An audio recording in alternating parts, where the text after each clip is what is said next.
Hey you guys, what is going on? We have new engine code jet tags available right now over at roadsuntraveled.com/shop. The link is in the description.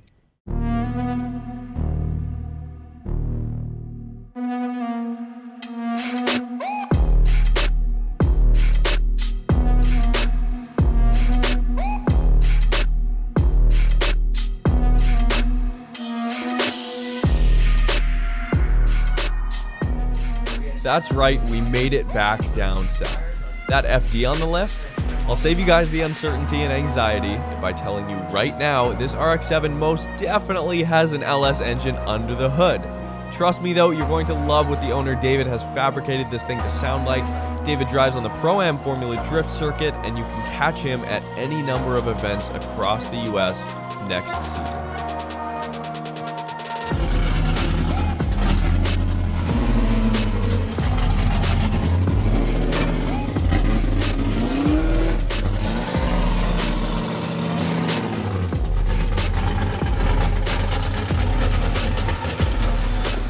All right, David, basically I'm saying my final prayers. Yeah. And I appreciate you for this opportunity. Definitely. So what we'll do is get you in it. First, get me in the car. Yeah, and then we'll see if we can have some fun. There you go. Set up great. Belts over the top. This is a completely fixed seat, and David, I'm already a little dirty here, that's perfect. David's a little bigger than me, so I'm basically gonna have to slouch down. I apologize for me royally screwing up your seatbelt here. Oh, no worries about it. Seatbelt adjustments. They're meant to adjust. Yeah. And we're not gonna tell you the location of this shoot because this car's not street legal. It's all right, they don't have to know. No, they don't have to know. Totally street legal. And that's how you do it. I'm guessing this is sweat on here. A little bit. It's actually a little bit of brake fluid. I had to leave the brake system there, so that's why some of it got onto where it shouldn't have, and that's why.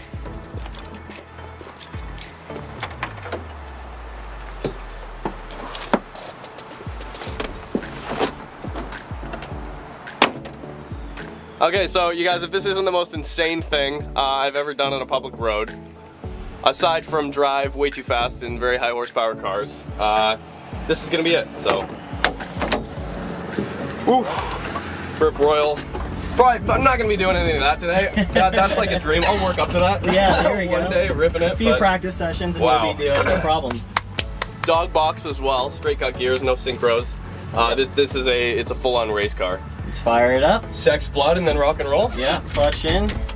I said we're in neutral. Oh, so I was in neutral? Right there's neutral, yeah. Perfect, okay. And then, like I said, sex, blood, rock and roll. That's the sex. That's the blood.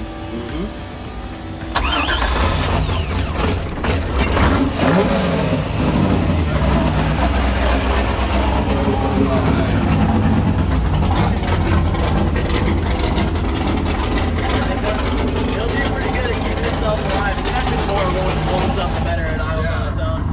Oh yeah, it's cooking. Yeah. It gets warm. Yeah, I mean, it's so close to the wheel. Like, yeah. That is unbelievable.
you're good in there. Whatever you want to kick it. Here, just I always kick left. That's my comfortable side. same here for me. I'm the same way. All right. Thanks, man. Yeah, that's dude. fucked. I mean, You got your got adrenaline on a little bit. Oh, 100%, dude. Surprisingly easy to drive, though. Right? As far as the clutch control and everything, it's not bad.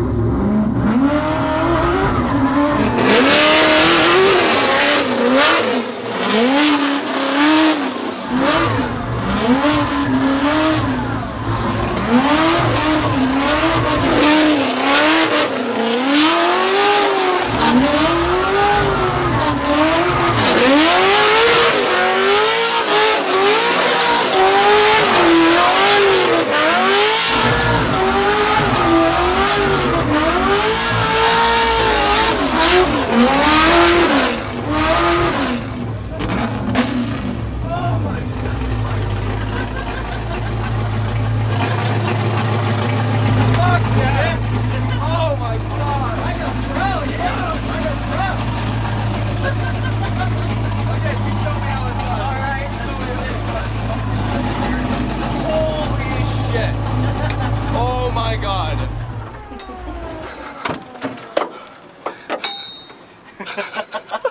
Are you okay, Grayson? Okay, this is the most car out of any car I've ever driven. Like, this is as close as you can possibly get to, like, As being in tune with just mechanical parts and engine and transmission, it is, I mean, you hear everything, you feel everything. dude, this is what, like, half the reason I do this show is for the adrenaline rush. Yeah. That's like the biggest rush. Oh my god. Oh man, okay. I'm glad you enjoyed it. So are you ready to go? Heck yeah, man. Let's do it. Let's oh do man. All right. All right, I've changed career goals. Career goals have changed. I'm gonna become a drift driver. Right. It was a little sloppy, but I did it. You did, man. I mean, shoot, you went right at it and then went ahead and went for it. Oof.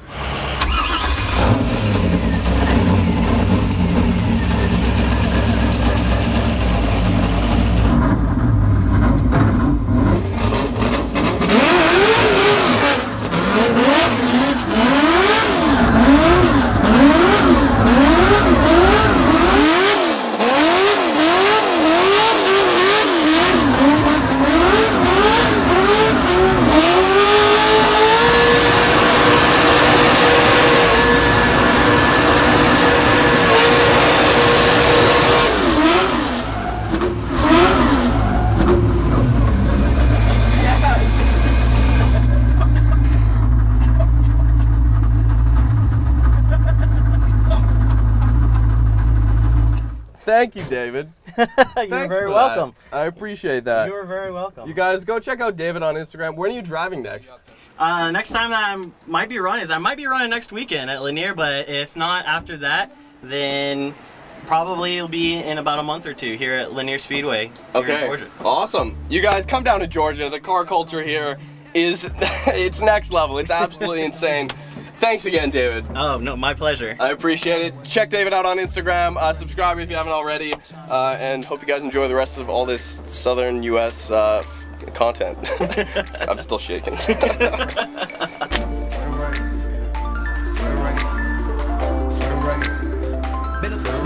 a little too nice for y'all. Now I got to up price on y'all. Snake eyes on dice for y'all. Shoulders on ice for y'all. A6 all the hate.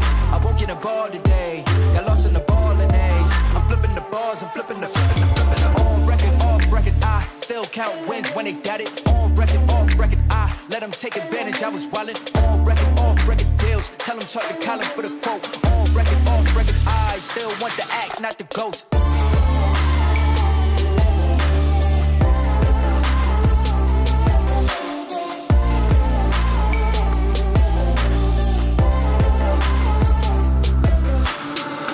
For the record, I'm done trying to make y'all comfortable. Yeah, basically what we have back here is it's a complete standalone fuel system. It's a dual pump system with a swirl pot to keep, obviously when you're drifting or even whenever you're road racing, the G-forces are constantly throwing any fluids around. So what it has is it's got actually its own contained swirl pot and designated fuel pump to always keep fuel in it no matter what G-force you go through, so that way you don't starve the motor. Next, you can obviously see the coolant lines here. The radiator is actually in the back. It's in the trunk. Oh yeah, I see it up there. Yeah. Yep. Yeah. And that's actually to keep it out of harm's way. In the front of a drift car, you're kind of actually, the front's always in peril because that's where you're gonna be close to other cars, close to walls, close to cones and everything. Right. So it kind of takes some of the worry and the chance that it might get damaged by putting it in the back. Also picks up cooling. You pick up about an extra gallon of coolant by just all the lines and stuff running. Okay. Yeah, so it kind of just, it's all around beneficial other than the fact that it takes a lot to do, a lot of fabrication work, a lot of time to put it in the back. How do you get airflow? Is there any specific things or strategies you do to get airflow back there? Yeah, that's actually the biggest kind of hurdle that you see whenever you put the radiator in the back. You actually have to do a Lexan rear glass and find some way to cut it to duct air to get into it.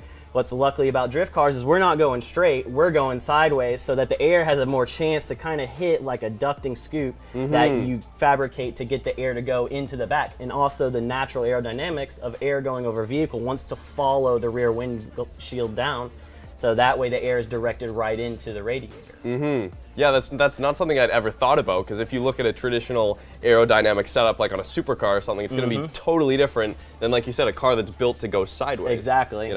Exactly. So as far as suspension goes, what is, obviously this is drastically different than what a factory FD would look like. What are kind of the biggest modifications that you need? The biggest modifications that you really need is just as far as a good coilover setup.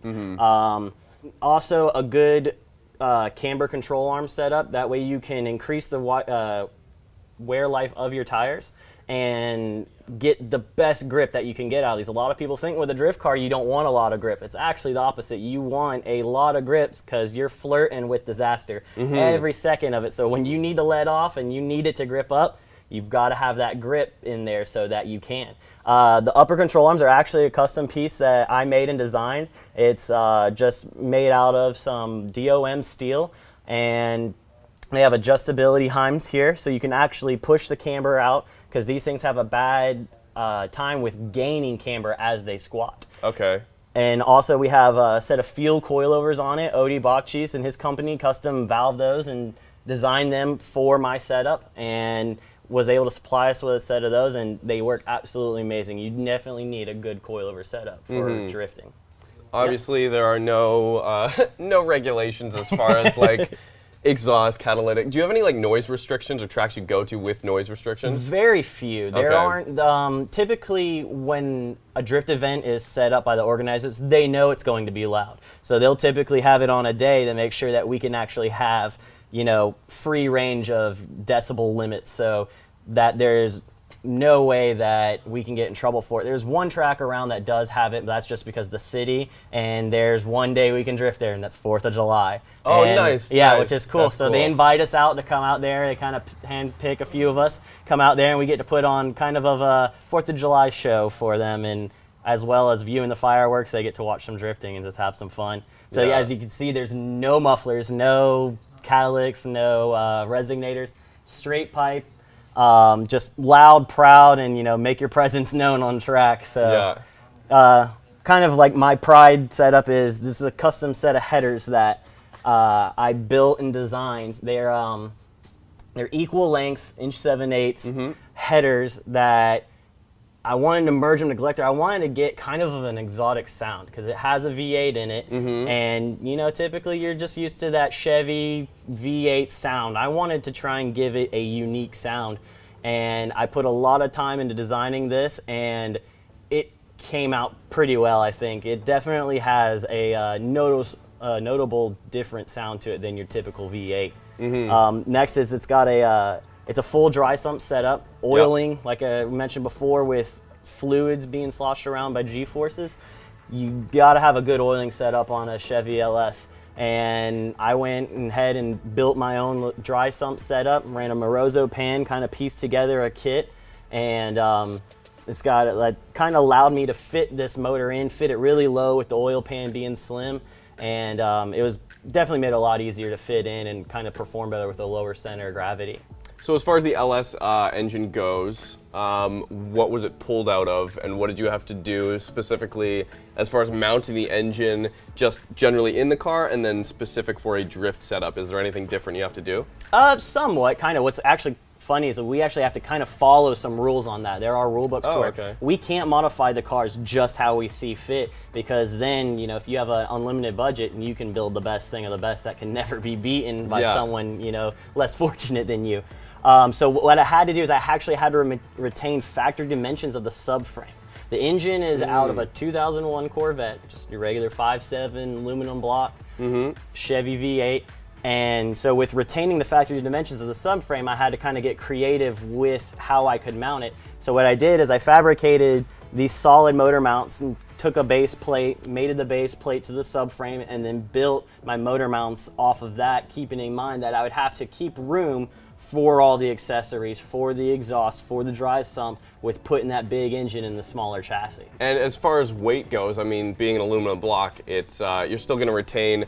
I mean, the FD is known kind of for the 50-50 weight distribution. Exactly. And I would assume that it's very close to, if not 50-50 weight distribution. Yeah, it's very close. That's another thing with helping putting the radiator in the back. Helps offset that weight. And the last time that I balanced it, it was 49.7. No way. Yeah, it was perfect. almost. Yeah, it was almost perfect 50-50. So.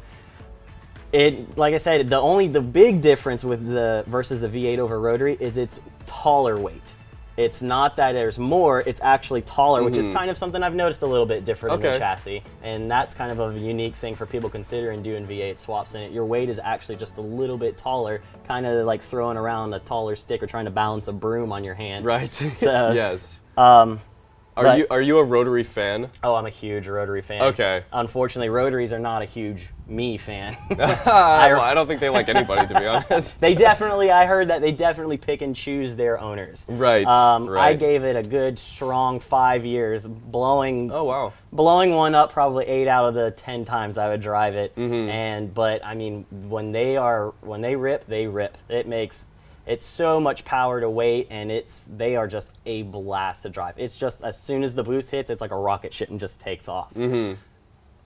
Versus this, I actually kind of built this as around similar, just higher horsepower, trying to keep the torque a little bit lower, but I want it to rev to the moon. And it actually kind of behaves a little similar. You got to clutch kick it, keep your foot heavy in the throttle to keep the power band right up into the range where it needs to be to make its best power and be efficient. Are there any power specific restrictions in the class that you're driving in? None whatsoever. No. Okay. The moon's the limit. Wow. So how much power is this making roughly? This thing makes roughly about 500 horsepower NA. Yeah. And no big power adders. Like I said, it's got a cam in it, has no exhaust. It's got the unique intake, which you'll see in a second. And other than that, no porting, no polishing. Wow, okay. Yeah, and it makes it like right at 500 of the wheels. So reliable. Has it been very reliable? Cool. Yes. That's awesome. Now, honestly, probably, I mean, I don't drift personally. I would love to someday. But the biggest thing in terms of drifting is like angle kits, camber, and getting the steering. Am I correct in saying that the front suspension and alignment is like the most important? Very correct, especially when it comes to a competition standpoint. When you start elevating just from your normal, have fun track days and you start competing, steering is your biggest thing that can make or break it for you. And with the constant evolving of the sport of drifting, you need to be constantly evolving your driving and trying to get better. And with that comes better steering kits, better brake setups, also better tire setups and everything. So what I've actually done here is I've created my own kind of steering setup here to compete. Back when I started building this car, there really wasn't anything for FD's RX-7s as far as a drifting wise goes. Everybody road raced them, or they just wanted to track them, street them. So I kind of had to get creative and did a lot of R&D, and I put together this setup here. You can see that it actually has a much farther turning radius than a factory setup would. That's ridiculous. That's like as close to 90 degrees as you can get. It is. We measured it. Wow. It's about 70 plus degrees, depending on what spacer and offset we run with the wheels. Sure. Yeah. So we kind of, with different tracks and different layouts, we play with running a little bit of a spacer or whatnot, so that way we can you can control the swing and sweep of the steering, which is another big thing. There's so much design and just geometry that goes into it that it's hard to wrap your brain around. Yeah, no, absolutely, yeah. And then, yeah, I guess like you were saying before about moving the radiator, there's an insane amount of space here. So, I mean, if you do get tapped and stuff, there's no real vital organs, so to speak, that are kind of directly in harm's way. That's the big thing too, is you have to, like, especially when you start, running in competition as far as drifting goes, you got to think that it's not going to be if you crash, it's going to be when, or what's going to happen to my vehicle when that does happen. So that's why I moved the radiator to the back, and you can see there's about almost 2 foot of room here, so it can take a heavy impact and then keep on going. That's saying keep a licking and keep on ticking, so that's exactly what you need to do. It's got like I said, you see the pump here with the dry sump set up, have the oil filter relocated so it's up and moved back out of the way. That's like I said, it's basically you just got to kind of think of safety when it comes to it and making it as efficient as possible. Yeah. With the inner tie rod, it's been modified a little bit, and you can see basically I had to lengthen it and then I boxed it so that it could make up for the extended track width that the control arms offer. That allows you in turn to run that massive steering angle and clears the wheels from the frame, clears them from the other components. And it's a factory FD modded tie rod. So Mazda did something right. Right, exactly. I mean, it's one of the factory. strongest ones that compared to some of like the popular drift chassis of 240s, I see those things bend all the time. I've tapped walls, tapped people, and they're very robust. Kudos to them for making some good parts. That's awesome. Well, I appreciate your time, David. Awesome. Thank you so much. Thanks for showing me the car. And yeah, we'll definitely be around the Atlanta area again. That's 100%. Well, awesome. Hit us up when you come into town. Absolutely. Thanks again. Thanks, guys. Been a little too nice for y'all. Now I gotta up price on y'all. Snake eyes on dice for y'all. Shoulders on ice for y'all. A6 all the hate. I won't get a ball today. Got lost in the